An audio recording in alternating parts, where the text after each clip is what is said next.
গাজা পুনর্গঠনে শান্তি পরিকল্পনার আওতায় নতুন গাজা বিনির্মাণে মুক্তবাজার অর্থনীতির উন্মোচন ঘটাতে চায় যুক্তরাষ্ট্র।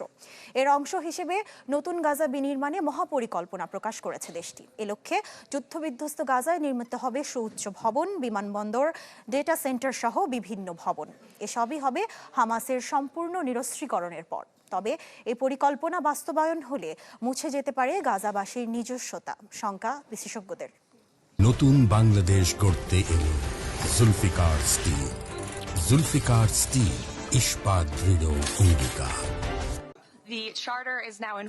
গাজায় তথাকথিত যুদ্ধবিরতিকে বড় সাফল্য বলে ঘোষণা দিয়ে এবার শান্তি পরিকল্পনার দ্বিতীয় ধাপে অগ্রসর হতে চান মার্কিন প্রেসিডেন্ট ডোনাল্ড ট্রাম্প। এরই অংশ হিসেবে গঠন করেছেন বোর্ড অব পিস, যাতে নেই কোনো ফিলিস্তিনি প্রতিনিধি। তবে সদস্য হতে আমন্ত্রণ জানানো হয়েছে গাজাকে মৃত্যুপুরীতে পরিণত করা ইসরায়েলকেও।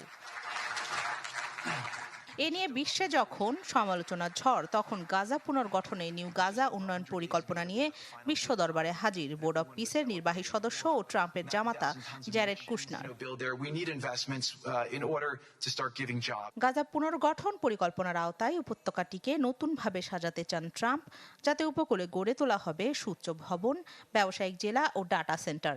পরিকল্পনা অনুযায়ী গাজার ইউটিলিটি ও জনসেবা উন্নয়নে প্রায় $25 বিলিয়ন খরচ করা হবে। 6 ধাপের উন্নয়ন প্রকল্পের শুরুটা হবে দক্ষিণ গাজায়। এরপর ধাপে ধাপে যাবে উত্তর গাজার দিকে।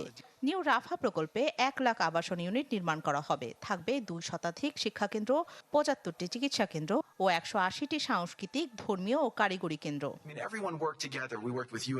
প্রস্তাবে গাজায় থাকছে নতুন বিমানবন্দর, মালবাহী রেল লাইন ও লজিস্টিক্স করিডর। রাফাতে একটি নতুন ত্রিপাক্ষিক ক্রসিং ও নগর কেন্দ্রগুলোর মধ্যে সংযোগকারী নতুন সড়ক নির্মাণের কথা বলা হয়েছে। এছাড়া কোস্টাল ট্যুরিজমের জন্য নির্ধারিত এলাকা রাখা হয়েছে। এছাড়া হামাসকে সম্পূর্ণ নিরস্ত্রীকরণের পর পুনর্গঠন পরিকল্পনা কার্যকর করা হবে।